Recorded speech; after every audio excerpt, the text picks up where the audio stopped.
After years of neglect, parents in one of Denver's poorest neighborhoods hoped that a new preschool would be built in their community. Instead, they got much more. William Brangham recently visited there, and he's back again with this report. It's part of our weekly series, Making the Grade. Fish swim in giant tanks. Collard greens grow in abundance in a massive greenhouse. Down the hall, there's a dentist's office as well as a mental health center. And at the other end of the building, 3-, 4-, and 5-year-olds run around like mad. Some might say it's an unusual mix here in the heart of one of Denver's poorest neighborhoods, but not according to the woman who runs the place. It's taken a new approach to community well-being. Dr. Lydia Prado is the driving force behind this place.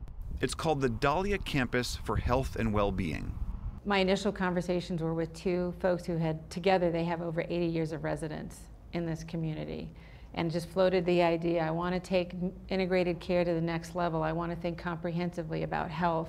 I want to be able to talk about mental health, and went to talk to them about it. It's like, what do you think? And they're like, oh, they were very honest about there are going to be challenges, but if anybody's going to give it a shot, and we're behind you. For Prado, building partnerships early on was key.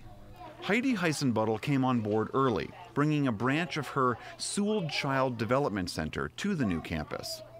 Sewell's been a pioneer in what's known as inclusive education, teaching children with special needs, that is, kids with autism or those with emotional or behavioral issues, and putting them in classrooms with their more typically developing peers.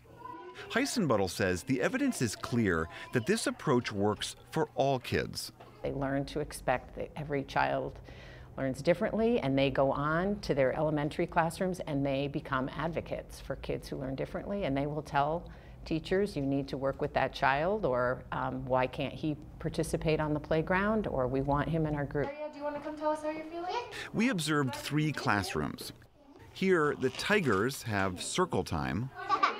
Then they moved on to center time, an hour when the children get to pick what they want to do as teachers float throughout the classroom, facilitating vocabulary building and individual lessons.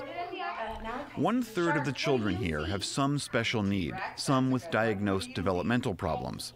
Plus, 40% of the kids here suffer from what's known as toxic stress. Toxic stress is the result of poverty, abuse and neglect, domestic violence, just life circumstances when a family lives under stress. And what the best treatment for children to have loving, stable relationships in their lives. Arnisha Polk's son, Adrian, attends the pre-K, and she says this inclusive approach is important to her. Instead of like separating the kids off and stuff, they need to all be together so they can learn each other and learn each other's emotional ways and stuff like that. In the community conversation, it was extremely important, this idea of inclusivity, because it's parallel to a community's desire to be included and inclusive. There's a lot of experience of being separated out. I thought she would kind of fall in with the rest of the kids and just do, not have any issues at all. Diane Greenberg and her daughter Karai used to live in a homeless shelter. She says this preschool has been life-changing. I love this place because it helps me understand how to deal with that. It helps me understand how to help her. The staff-to-child ratio here is 1:5, whereas the state only mandates a 1:10 ratio. I think we all respect each other and we all do like each other. Teachers Trina Polk and Christine Kroll. We just kind of get so used to each other that we do just tend to feed off of each other like that. I especially feel sometimes that it's not easy to see what I'm doing, and that's when I will share the rationale and things like that during team meetings, so it doesn't look like I'm just playing. Because there is a method to the madness. Right. Some of the madness is designed to calm children down who may be having a tough time. Heather Lures is a social worker. When kids can't pay attention to parents, when they are so dysregulated, they have problems because they move inside themselves and they just run around the classroom, and I think in some of our classrooms you see that.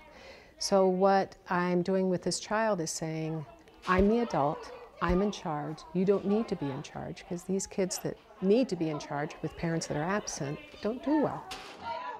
A full-day preschool program with all this staff does not come cheap. For a typically developing child, it's $252 a week. For a child with special needs who requires more staffing, it's $387. And 90% of the families in this neighborhood need financial help. Many pay based on what they can afford. But research shows the return on that investment is high. Every $1 spent on early education returns $13 in savings down the road. In addition to being one of the poorest neighborhoods in Denver, this area is also what's called a food desert. What that means is, according to the USDA, is that if you live in a big city, you don't have a good grocery store within about a mile of your house. This neighborhood, it's over 2 miles to a good grocery store. That's about a 45-minute walk. Even worse, this is what's known as a food swamp, where all that's available is fast food and the generally poor nutrition that comes with it. That's where those fish and collard greens come in. Tilapia and catfish were the fish the community said they'd want, and collard greens and Swiss chard were the top choices for leafy greens. And so you'll see the roots just hang down into the water, and they can just soak it up as they need it.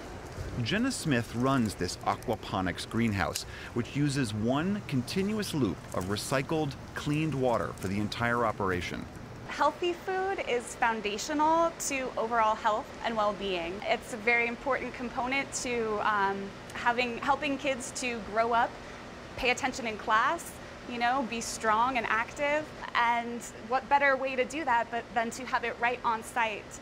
Where these greens now grow used to be the site of the country's largest African-American-owned mall. But the businesses went bankrupt and the lot was abandoned for decades. Longtime resident and urban farmer Beverly Grant talked to us in the huge kitchen at Dahlia, a space where students sort lettuce for food boxes they take home and where community members can take cooking classes. We've shifted from food desert to food oasis.